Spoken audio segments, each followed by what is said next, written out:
ꯑꯍꯥꯟꯕꯗ ꯁꯔꯒꯗ ꯂꯩꯕ ꯏꯄꯥ ꯏꯁꯣꯔꯕꯨ ꯍꯥꯏꯅꯤꯡꯉꯥꯏ ꯂꯩꯇꯅ ꯊꯥꯒꯠꯆꯔꯤ ꯃꯔꯝꯗꯤ ꯃꯍꯥꯛꯅ ꯃꯁꯤꯒꯨꯝꯕ ꯇꯥꯟꯖꯥ ꯑꯃ ꯑꯩꯈꯣꯏꯗ ꯄꯤꯅꯕꯤꯕ ꯑꯁꯤꯒꯤꯗꯃꯛ ꯑꯗꯨꯒ ꯑꯅꯤꯁꯨꯕꯗ FM ꯔꯦꯗꯤꯑꯣ ꯆꯦꯅꯦꯜ ꯑꯁꯤꯕꯨ ꯁꯟꯗꯣꯛꯄꯤꯔꯤꯕ ꯑꯗꯨꯒ ꯑꯃꯁꯨꯡ ꯃꯁꯤꯒꯤ ꯂꯤꯡꯈꯠꯄꯤꯔꯤꯕ 이kai kumnaraba misaga sibusu hainingai litana thagatsare ahumsubada channel asibu thawai sang yauna tabiriba ahlaman aduga isinau punamupu taramna okchare asi koina nainagatoba para asigi mamingdi danan chapter 2 ni basi nainatringida hana ikone isongonda patana amtang tongminase sagada leiba paisho nakwaingai litana thagatsare maramdi nahangna asigumba tanja se khoida pinabire khoina hojik nainagadaba danan chapter 2 asigi maramda nahana bor pinabiu naki thawai asengbado khoida papchalo naingonda hithabiu aina ngamba khudima aigi aningbo oidaduna naki aningbo henbiu nangna aigi chillai khudimuk sokpiu nangna aibu naki ejenamo oina sinabiduna naki asumba je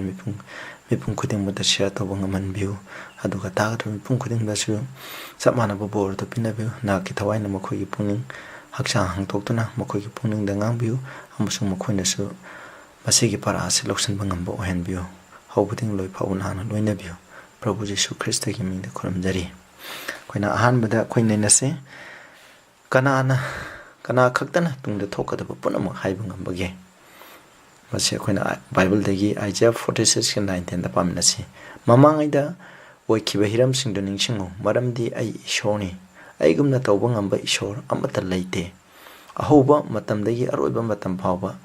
amasung thaina mamangaidagi hojik phawba thokidriba thawdoksing mangthawnana ayangna lauthoki aina haikiba punama soidana thungani adana hairiba Bible gi text ani asdigi khoina khangi maramdi ngasidagi sahi lising ani gi matungda natraga sahi chama gi matungda natraga sahi chongwa gi matungda tungda thokadaba khudingma ado ishona mangjongna khoida hana haidokpa ngami aduga mamangda thokiba khudingma atusu ishona khoida mangjongna haiba ngami habse khoina masida khanghi adana tungda thokadaba khudingma ishona chamda chama haiba nganguni taibang mi hebina tungda thokadaba khudingma khoina chama gi manungda ani 2% phawba mapung phana khoida phongdokpa ngamoi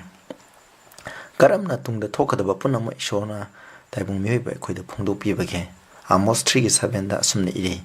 mahangna mahaki aropasingdo magi manai maichawsingda phongdoi aduna tungda thokadaba khudimukta ishona mahaki manai maichawsing sinaduna makhoida thawai asengba pibituna tungda thokadaba khudimmato ihanbirami aduna maichawsinggi mapana ikhoina tungda thokadaba khudimase aikhoida ishona phongdokpi tungda tholagadaba punama ishona hangna mangjongna haidoklamniba karigino khoi amuk masi amuk nainaminasi masi khangba yam darkar loi John 14:29 da asumna iri tholagaba matamda nakhoina thajanabagi thamu aina thoktringida nakhoida mangjongna masi hauji haidokare aduna tungda thokadaba khuduma ishona mangjongna haidoklambagi maramdi hairiba thawdosing adu tholaba matamda matam aduda lairiba mising aduna shobu thajanabagi damak masi pibirambani aduna Bible asidaju tungda thokadaba prophecy mayam ama khoida haibirami danen amsung revelation aduna taba Old Testament da sukya hairami hairiba singdo aikhoina nainaraba matamda hairiba singdo ngasidigi sahi lising ani gi mamangda sahi chonga gi mamangda sahi lising mamangda pibiramba ngaktani hairiba singdo khoina nainaraga tholaba matamda aikhoina ishobu thajai masigida mo aikhoina masi punamase khoida ishona hana haidok piramemni aduna Prabhu Jesu Krishna hingninge matamda karamba prophecy gi lairipu paraga khangningai gi dama maki seboksing dai biramage aduga masi khoina Matthew 24:15 dai paba matamda khoina ngai danena Prabhu Jesu Krishna danena iramba maki lairi se khoina paduna nainaraga khangningai gi dama hairambane aduna hairiba ase danena iramiba lairi ase maki matamgi nate aikhoigi hujiki matamgi damaktani adu hairiba lairi ase ayamba Christian singna masigi lairi ase danen amsung revelation hairiba lairi anese nainade adu khoi amuk khoina ngasidi mathang asida nen khoina muk danen chapter 2 gi maramda khoina nainase aduna Daniel hariba lairi asigi chapter 2 asigi maramda samlamna khoi amu lainase masigi chapter de loina hobuding loi phawa khoina paba ngambagi matam leite adubu maroina khoina samlappa wari se aina lijage aduga madugi wamba changdo mo khoina khaga paraga khara paraga khoi amu lainase aduna Babylon gi ningtho Nebuchadnezzar asina mahaki ani suba pamba matamda mahangna mang ama manglami ado hariba mang ado aduna mahang numdang ado asuki mati wahalami mahak tumba yaramde aduna mahangna makeup thokpa matamda mahana mangkiba mang ado karino haiba mahak kauthoki amuk tumthaba matamda hariba mang ado chap manaba mang ado manglami amasung mahangna makeup tholokpa matamda mahak mang ado mapu ibungo lining thona mang adu kahon birami sumna mahangna wakal ita adraba matamda mahana mang adu maramda yamna khangnami aduna mahaki akhang ahising maiba pandising aduga punamak mahana kaurami aduga mahangna makoida harami sumna mahana haiki ngaranumdang aina mang ama manglami hairiba mang adu karino haiba ai khangde makeup tholopada mang adu kaukre aduna nakoina aina mangkiba mang adu karino hayo aduga mang adu gi athasuna khoina takadamne harami maiba panji akhang ai sinja ningthauda harami ningthauna mang adu makoida haibiu aduga kari mang mangkhe abdu haibiu aduga athadim khoina taksai harami asuna makoi ngangna tuna lairami adu mamai thangda ningthauna sauraduna makoida harami adudi nakoi aina nakoibu talab yamna piduna ikai khumnaduna thambagi atha thoktre egi lebakta asingba leibigi atha thoktre maramdi egi awahaba taba matamda nakoina matam pangai mateng pangai leibnate nakoina jadumanda tawduna aingondagi paisa saningai gidamu nakoi leibani haina ningthongna hairami amasung ningthongna sauduna asingba khudimang mahaki leibaktagi mangkina muthatkinaba amasung hatkinaba yathangpirami asumna makoigi lamigi mako ereona asingba mising makhom salami aduna Daniel amasung mahaki marup ahum seramasa abinigo busu makoina asingbasingi manung sanba maram makhoi busu terami aduga erona Daniel gi marakta laami aduga Daniel na asingba mising karigi damak thuna loina halo haribdo adugi maram hangalami erona madugi wari pumba erok daliram Daniel dalirami amasung Daniel na erok kaloina na ningthauda chalaga haijarami batam khara pipiu aduga mang adugi athado mang adu mangna mangkiba mang adu karino amasung mang adugi athado handoksanaba matam nijarami ningthongna chanbiduna Daniel da matam khara pirami amasung Daniel na mahaki kada halami aduga mahaki marup ahum aduda hariba hiram punam adu tamlami amasung makhoi ahumna masigi mang asidi makhoina khangba ngamagi sakti leite adubu makhoi ahumna ishonga da pathana tawsi harami adana makhoi marina Daniel na mahaki marup honguloina na sara henduna makhoina ahing chuba pathana tarami aduna sargada leiba ingam ngambe ishona haidiba Daniel gi mangda Nebuchadnezzar mangkiba mang ado mangonda utpirami amasung madugi artha do talami aduna Daniel na magi mang adugi artha khanglaba matanda mahangna mapu ibungo lining thobu hainingai leitana mahangna thagatki amasung mahangna eroki manakta lae aduga mahakpu ningthogi manakta pubina bhairami asumna Daniel na ningthogi mamangde lepami aduga haijarami ningthongna harami Daniel nahangna aigi mang adu khanglabara harami aduda Daniel na khumgi nanaina kari sukhangba sade aina ngasi khangjariba mang asidi malam pithibe usibne sembiba ingam ngamba ishoram le hairiba ishoratuna aigi mangda laktuna aingonda mang aigi mangda uhanbiduna ining thongna mangkiba mang adu karino habdo aingonda khangalami amasung madugi artha do aingonda mahangna takpirami haina mahangna ningthauda hanjaki aduna hojikte amu ningthauren Nebuchadnezzar kari mang ke habdo akhoi amuk Daniel 2 gi 31 dagi na 35 ta amuk paminasi aina pariba text ayamba King James version dagi atha doksabani aduna mayam amuk Daniel na Nebuchadnezzar na kari mang ke habdo akhoi amuk yangminarasi ai phajarake all lining thau nahangna achauba muti ama uki masigi achauba mapa leitana ngalaba muti aduna ining thaugi mamangda leplami amasung madugi saktamdu aki tujingai oiki mutu adugi makona ꯑꯁꯦꯡꯕ ꯁꯅꯥꯅꯤ ꯃꯗꯨꯒꯤ ꯊꯕꯥꯛ ꯑꯃꯁꯨꯡ ꯃꯄꯥꯝꯕꯣꯝꯁꯤꯡꯅ ꯂꯨꯄꯥꯅꯤ ꯃꯗꯨꯒꯤ ꯄꯨꯛ ꯑꯃꯁꯨꯡ ꯐꯩꯒꯟꯁꯤꯡꯅ ꯄ꯭ꯔꯤꯊꯥꯏꯅꯤ ꯃꯗꯨꯒꯤ ꯈꯣꯡꯁꯤꯅ ꯌꯣꯠꯀꯤꯅꯤ ꯑꯃꯁꯨꯡ ꯈꯣꯡꯁꯥꯁꯤꯡꯅ ꯂꯩꯇꯥꯡꯒ ꯌꯣꯠꯀ ꯌꯥꯅꯔꯒ ꯁꯦꯝꯈꯤ꯫ ꯃꯤꯑꯣꯏꯕꯒꯤ ꯃꯈꯨꯠꯅ ꯀꯛꯄ ꯅꯠꯇꯕ ꯅꯨꯡꯖꯥꯎ ꯑꯃꯅ ꯂꯩꯇꯥꯟ ꯑꯃꯁꯨꯡ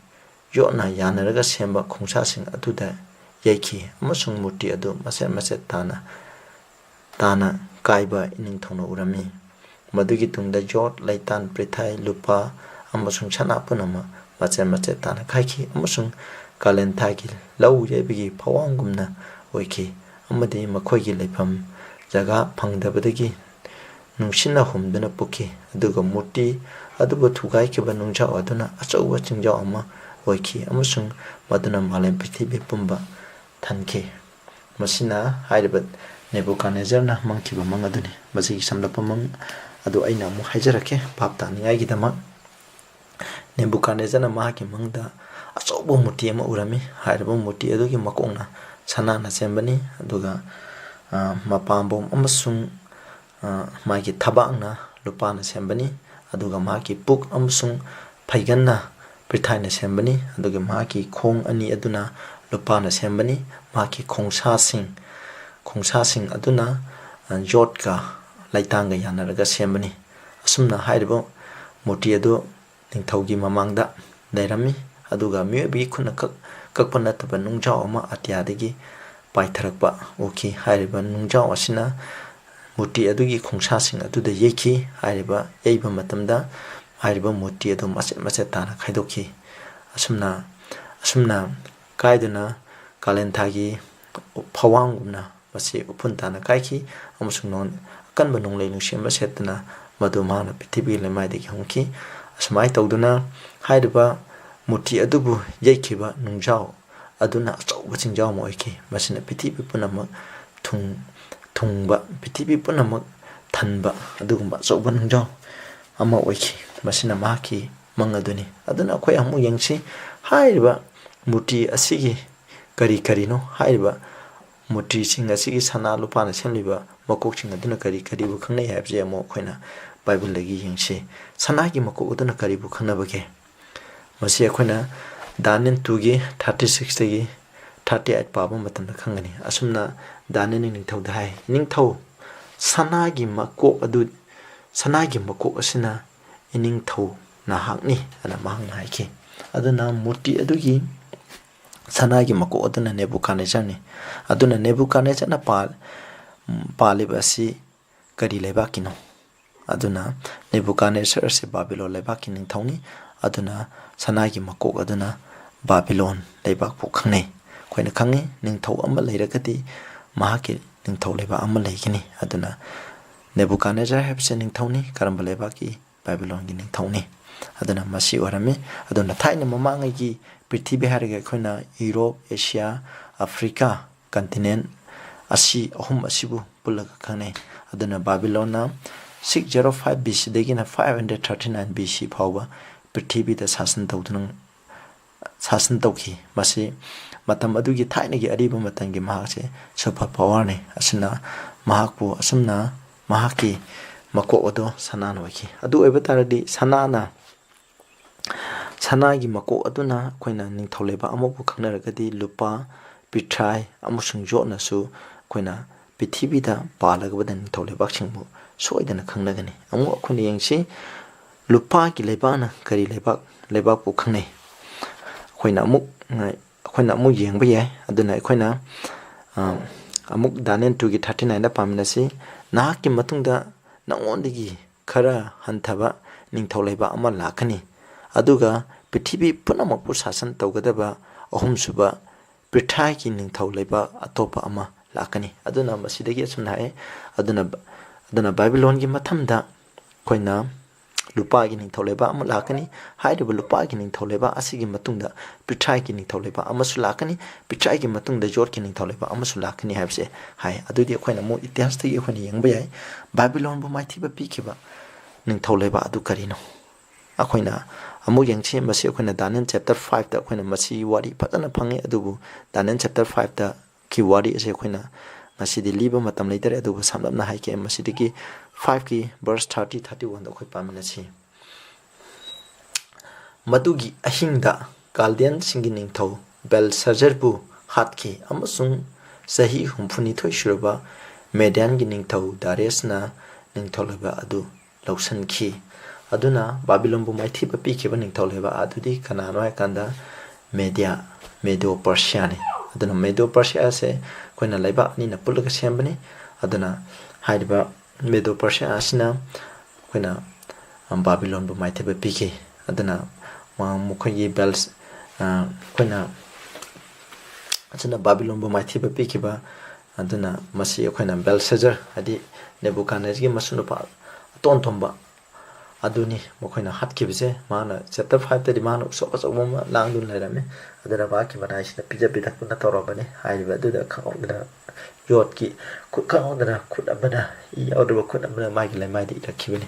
adu haiba lemadi ibadu gi atha karanan ki danen han ki aduna hek atha han loibaga matamda aduna ngasagi koina Darius na lusingaga mokhoi haiba dang aduda Belshazzar bu hatkibani koina kona mu masigi maramda koina mu kona mu pajana mokhoi naina se hayang patang jabam da adu ngasi de patang nei tabna marom de koina na se aduna Babylon bu mai theba piki ba leba adu di Medo Persia ni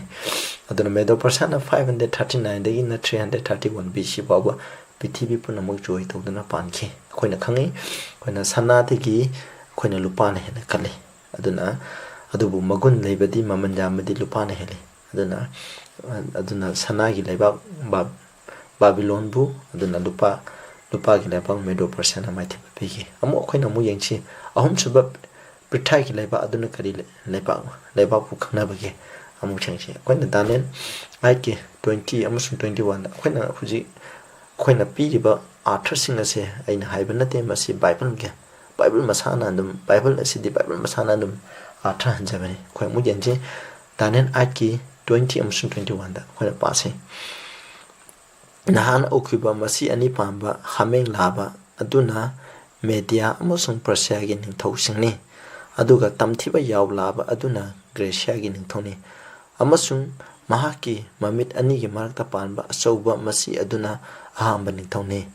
aduna Bible na haiba wasi kya asung kharab no sin housing aduna masida khoina Daniel chapter 8 ta mahaki mangda vision ama urami hariba adudi kaino kanda masigi hameng laba amaga yaw laba amaga khanabi amang ama urami aduna hariba adugi maramda ibani aduna masidai hameng laba aduna karibu khangnai hagada Media Persia bu khangnai aduga yaw laba aduna Gracia gi ningthabu khangnai habni aduna hariba mang aduda asai yaw laba aduna hameng laba adugi masi sing adu thudeki amasung ma po hatkibani sunna tai aduna Medo Persia maithiba pikiba laiba adudi Gracia ni Greek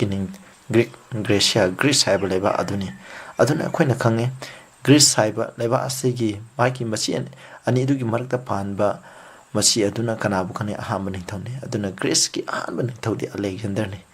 khoina Alexander gi maramda khoina itihas ta khoina angang oningi lairik hingda masi maramda pachana ni na gare aduna mahakna asi asukki matik thongna phaba nupani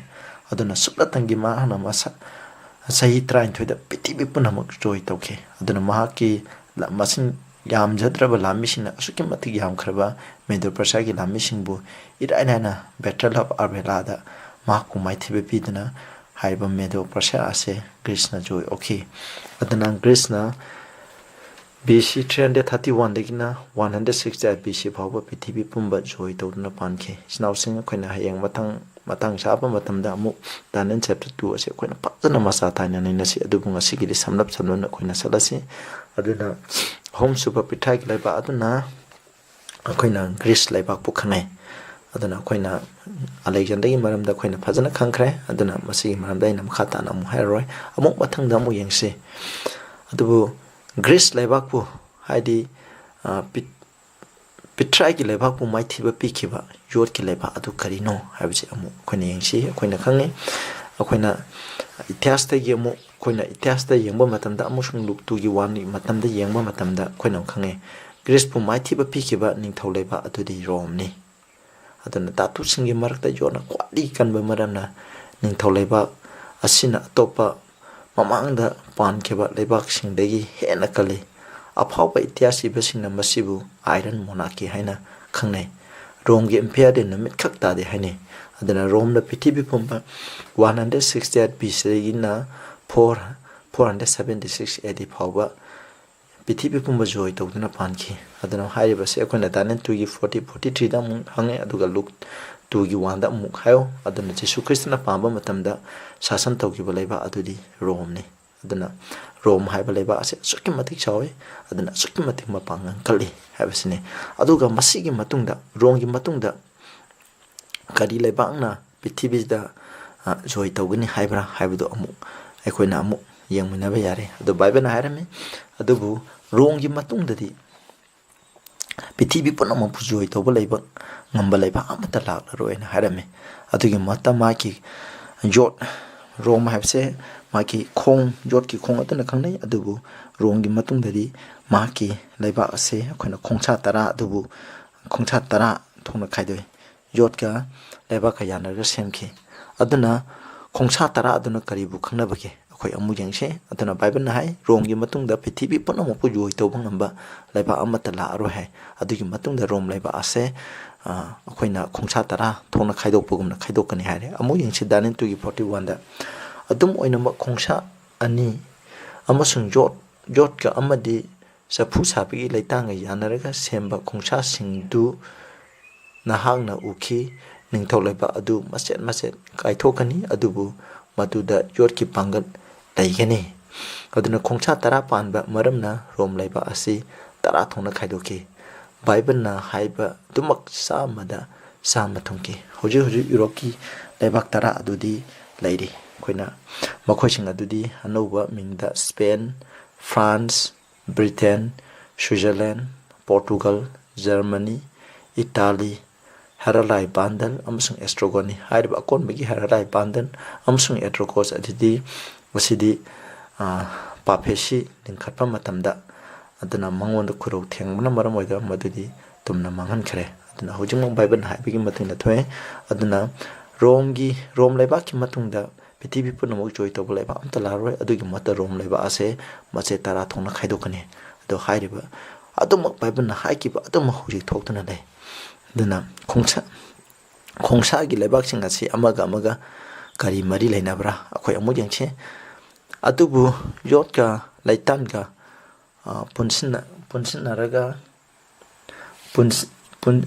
ꯄꯨꯟꯁꯟꯅꯕ ꯌꯥꯗꯕꯒꯨꯝꯅ ꯃꯈꯣꯏ ꯑꯃꯒ ꯄꯨꯟꯁꯟꯅꯔꯣꯏ Daniel 2ꯒꯤ 43 ꯑꯗꯨꯅ ꯑꯩꯈꯣꯏꯅ ꯕꯥꯏꯕꯜꯅ ꯍꯥꯏꯕꯁꯤ ꯀꯌꯥꯗ ꯆꯨꯝꯈ꯭ꯔꯕꯅꯣ ꯑꯗꯨꯅ ꯌꯨꯔꯣꯞꯀꯤ ꯂꯩꯕꯥꯛꯁꯤꯡ ꯑꯁꯦ ꯑꯩꯈꯣꯏ ꯑꯃꯒ ꯄꯨꯟꯁꯟꯅꯧ ꯍꯥꯏꯕꯁꯦ ꯍꯧꯖꯤꯛ ꯐꯥꯎꯕ ꯑꯃꯠꯇ ꯌꯥꯗ꯭ꯔꯤ ꯑꯗꯨꯅ ꯕꯥꯏꯕꯜꯅ ꯍꯥꯏꯕꯒꯤ ꯃꯇꯨꯡ ꯍꯧꯖꯤꯛ ꯌꯨꯔꯣꯞ ꯌꯨꯅꯥꯏꯠ ꯇꯧꯅꯤꯡꯉꯥꯏ ꯍꯣꯠꯅꯔꯝꯃꯤ ꯃꯈꯣꯏꯕꯨ ꯄꯨꯟꯅ ꯂꯩꯕꯥꯛ ꯑꯃꯠꯇ ꯑꯣꯏꯅꯤꯡꯉꯥꯏ ꯍꯣꯠꯅꯔꯝꯕꯁꯤꯡꯒꯤ ꯃꯅꯨꯡꯗ ꯆꯥꯔꯜꯁ ꯃꯦꯒꯤꯅꯤ AD 800ꯗ ꯅꯦꯄꯣꯂꯤꯌꯟ ꯕꯣꯅꯥꯄꯥꯔꯠ ꯑꯗꯨꯅ 1900ꯗ ꯀꯦꯁꯔ ꯋꯤꯂꯤꯌꯝ 1914 to 1918 ꯑꯦꯗꯣꯜꯐ ꯍꯤꯠꯂꯔ 1939ꯗꯒꯤꯅ 1945ꯗ ꯍꯥꯏꯔꯤꯕ ꯂꯨꯆꯤꯡꯕꯁꯤꯡ ꯑꯁꯤꯅ ꯌꯨꯔꯣꯞꯀꯤ ꯂꯩꯕꯥꯛꯁꯤꯡ ꯑꯁꯦ ꯑꯃꯠꯇ ꯑꯣꯏꯅ ꯄꯨꯟꯁꯟꯅꯤꯡꯉꯥꯏ ꯀꯟꯅ ꯍꯣꯠꯅꯔꯝꯃꯤ ꯑꯗꯨꯕꯨ ꯍꯥꯏꯔꯤꯕꯁꯤꯡꯁꯦ ꯑꯃꯠꯇ ꯉꯝꯗꯦ ꯑꯩꯅꯁꯨ ꯃꯈꯥ ꯇꯥꯅ ꯍꯥꯏꯔꯤ ꯍꯥꯏꯔꯤꯕ ꯂꯩꯕꯥꯛꯁꯤꯡꯁꯦ ꯍꯧꯖꯤꯛ ꯌꯨꯔꯣꯄꯤꯌꯟ ꯌꯨꯅꯤꯌꯟ ꯍꯥꯏꯅ ꯂꯩꯔꯤ ꯃꯈꯣꯏ ꯑꯃꯠꯇ ꯑꯣꯏꯅ ꯄꯨꯟꯁꯟꯗ꯭ꯔꯤ ꯍꯥꯏꯔꯤꯕ ꯂꯩꯕꯥꯛꯁꯤꯡꯁꯦ ꯀꯩꯗꯧꯅꯨꯡꯗ ꯄꯨꯟꯁꯟꯕ ꯉꯝꯃꯣꯏ ꯃꯨꯔꯇꯤ ꯑꯗꯨꯕꯨ ꯊꯨꯒꯥꯏꯈꯤꯕ ꯅꯨꯡꯖꯥꯎ ꯑꯗꯨꯅ ꯀꯔꯤꯕꯨ ꯈꯪꯅꯕꯒꯦ ꯑꯗꯨ ꯑꯣꯏꯇꯥꯔꯗꯤ ꯏꯆꯤꯟ ꯏꯅꯥꯎꯁꯤꯡ ꯍꯧꯖꯤꯛ ꯑꯩꯈꯣꯏꯅ ꯃꯨꯔꯇꯤ ꯑꯗꯨꯅ ꯀꯔꯤꯕꯨ ꯈꯪꯅꯒꯦ ꯍꯥꯏꯕ ꯃꯇꯝꯗ ꯃꯨꯔꯇꯤ ꯑꯗꯨꯅ ꯑꯩꯈꯣꯏꯒꯤ ꯄ꯭ꯔꯤꯊꯤꯕꯤ ꯑꯁꯤꯕꯨ ꯈꯪꯅꯩ ꯄ꯭ꯔꯤꯊꯤꯕꯤꯗ ꯄꯥꯜꯂꯤꯕ ꯂꯩꯔꯤꯕ ꯂꯩꯕꯥꯛꯁꯤꯡ ꯑꯁꯤꯕꯨ ꯈꯪꯅꯩ ꯑꯗꯨꯅ ꯃꯨꯔꯇꯤ ꯑꯗꯨ ꯀꯔꯝꯕ ꯃꯇꯝꯗ ꯀꯥꯏꯈꯤ ꯑꯗꯨꯅ ꯅꯨꯡꯖꯥꯎ ꯑꯩꯈꯣꯏ ꯈꯨꯠꯅ ꯀꯛꯄ ꯅꯠꯇꯕ ꯅꯨꯡꯖꯥꯎ ꯑꯗꯨꯅ ꯌꯩꯕ ꯃꯇꯝꯗ ꯃꯨꯔꯇꯤ ꯑꯗꯨ ꯀꯥꯏꯈꯤ ꯑꯗꯨꯗꯤ ꯃꯨꯔꯇꯤ ꯑꯗꯨꯕꯨ ꯊꯨꯒꯥꯏꯈꯤꯕ ꯅꯨꯡꯖꯥꯎ ꯑꯗꯨ ꯀꯔꯤꯅꯣ 1 Corinthians 10:4ꯒꯤ ꯃꯇꯨꯡꯗ ꯅꯨꯡꯖꯥꯎ ꯑꯗꯨ ꯈ꯭ꯔꯤꯁꯇꯅꯤ ꯍꯥꯏ ꯑꯗꯨꯅ ꯕꯥꯏꯕꯜꯒꯤ ꯃꯇꯨꯡꯏꯟꯅ ꯅꯨꯡꯖꯥꯎ ꯍꯥꯏꯔꯒ ꯀꯅꯥꯕꯨ ꯈꯪꯅꯩ ꯈ꯭ꯔꯤꯁꯇꯅꯤ ꯑꯗꯨꯗꯤ ꯅꯨꯡ ꯇꯥꯔꯛꯄ ꯑꯗꯨꯅ ꯀꯔꯤꯕꯨ ꯈꯪꯅꯩ ꯑꯗꯨꯅ ꯅꯨꯡ ꯇꯥꯔꯛꯄ ꯑꯗꯨꯅ ꯖꯤꯁꯨ ꯈ꯭ꯔꯤꯁꯇꯅ ꯑꯅꯤꯁꯨꯕ ꯂꯥꯛꯄꯕꯨ ꯈꯪꯅꯩ ꯏꯆꯤꯟ ꯏꯅꯥꯎꯁꯤꯡ ꯑꯩꯅ ꯋꯥꯍꯪ ꯑꯃ ꯍꯪꯖꯒꯦ ꯀꯔꯝꯕ ꯃꯇꯝꯗ ꯄ꯭ꯔꯤꯊꯤꯕꯤ ꯑꯁꯤꯕꯨ ꯃꯆꯦꯠ ꯇꯥꯅ ꯀꯥꯏꯒꯅꯤ ꯑꯩꯈꯣꯏꯅ ꯗꯥꯅꯤꯌꯦꯜꯒꯤ ꯃꯪ ꯑꯗꯨꯒꯤ ꯃꯇꯨꯡꯏꯟꯅ ꯃꯥꯒꯤ ꯃꯨꯔꯇꯤ ꯑꯗꯨ ꯀꯔꯝꯕ ꯃꯇꯝꯗ ꯀꯥꯏꯈꯤ ꯅꯨꯡꯖꯥꯎ ꯑꯗꯨꯅ ꯇꯥꯔꯛꯑꯒ ꯌꯩꯕ ꯃꯇꯝꯗ ꯑꯗꯨꯅ ꯏꯆꯤꯟ ꯏꯅꯥꯎꯁꯤꯡ ꯑꯩꯈꯣꯏꯅ ꯈꯪꯅꯩ ꯅꯨꯡꯖꯥꯎ ꯑꯗꯨꯅ ꯇꯥꯔꯛꯄ ꯍꯥꯏꯕꯗꯨꯗꯤ ꯄ꯭ꯔꯚꯨ ꯖꯤꯁꯨ ꯈ꯭ꯔꯤꯁꯇꯅ ꯑꯅꯤꯁꯨꯕ ꯂꯥꯛꯄꯅꯤ Prabhu Jesu Krishna ani shuba lakpa matamda pithibi ase maset tana kaigani adudi khairiba nungjao aduna kari oikibage tanin 235 da aduga muti adubu thugai kiba nungjao aduna asoba tungjao ama oiki amasung maduna malam pithibi pumba thanki aduna hairiba nungjao aduna malam pithibi punam pu thanba jingjao ama oiki aduna bible gi matungna jingjao haraga kari bu khane khona Jeremiah 51 24 25 ta parma matamdadi khona English lon da pabi Manipuri dadi khona yamna mayek singde asumna 25 to aina English ta pajarake behold I am against the all destroying mountain masi aduna mang tahaliba jingjao nahaki mayok ta aina lei hane ishoni aduna verse 24 da parabati kanano hakan Babylon adubuni aduna jingjao muna Bible ki matungna jingjao amna karibu kane ning tholeba amabu khane aduna nungja pithibi phun amuku thangadaba nungjao adudi karino ha de Jesu Christ ki lebane masidi amukhana kanana su masidi thugai bangam laroi masini matam pun matam mang banar daba nung thobla lagda adu kana gi leba oikini aduna khoina sidala aduna masidi kana gi leba oikini aduga ning thau sing asina panba matamda sargagi ishona kaitongda mangla rodaba ning tholeba ama semgani danen tu ki 44 masi Krista gi ning tholeba oigani sinausing aduna khoina amohana mut panarodaba ning tholeba adudi karino habda Krista gi lebani sinausing khoina bible na haibi ki begi matuina nebu danen da haram begi matuina muti sanagi lup sanagi makok panba muti amasung sana lupa pitrai jo na semba muti do mache dana ta ki hairi basing to noine thokre adoidi amuk akon bigi thungdriba Jesu Krishna ani shubalak ba si soidana thokloi thare sinausing masi akoina soidana thokani koina masi soidana thokani habse akoina Bible da ire Revelation aduna akoina haidiban Krista gining tholeba atuda akoina saru yagi haragade akoina kari tawgune habse akoi amu yengminase Prabhu Jesu Krista da thajo aduga nahakchu nahaki imung manungsu aran kubam phangani pakhon saba 16 gi kuntrama to dai aduna koina Krista ni tholeba ki koina citizen amo oi hai tarabdi koina Jesu Krista bu thaja badar kale aduga amu phongdok bibak kuni thogi taramari da ishogi yathang singakpa miyoi singdu yai phabani maramdi makoina sahargi panthong sing landuna manungda sangduna ahingbagi upambi adugi wesing saba phangani masina wasak lebde karino shogi yathang tara khoida pipi gwa yathang singa singa pu mising do phagani maramde makoina khoina sahar khoina anoba Jerusalem haidiba adugi panthong sing adu landuna khoina salaga ahingbagi upambi adudagi mai khoina saba phangani aduna sinausing khoina Jesu Krishna lakpa je khoina sungchoi shoidana malam pitibes da lakni manamdi Daniel chapter 2 na haikiba hana mamang da haikiba kuding mu thokre aduna tungda lakadaba asi khoina soidana thokani aduna sinausing khoina yemu khoina ngasidi Bible da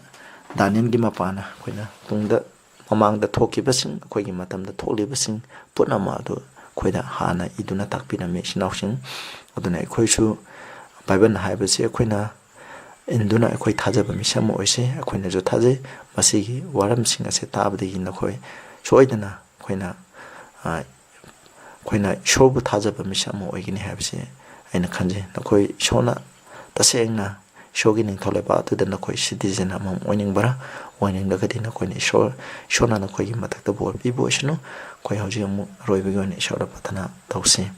sagada lebe paisho na poining ali tena tagasare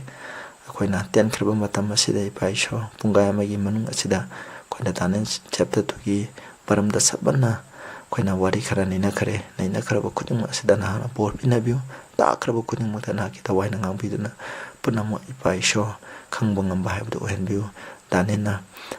haidok lambo kuding mu tholare hodi thoktre ba habu nung tarakpa Prabhu Jesu na ni shuba lakpa tu kakdani pa masi ju sungsoi choidana thokane habse thaje ina ngam kuda soiki balan ke ba ke rosu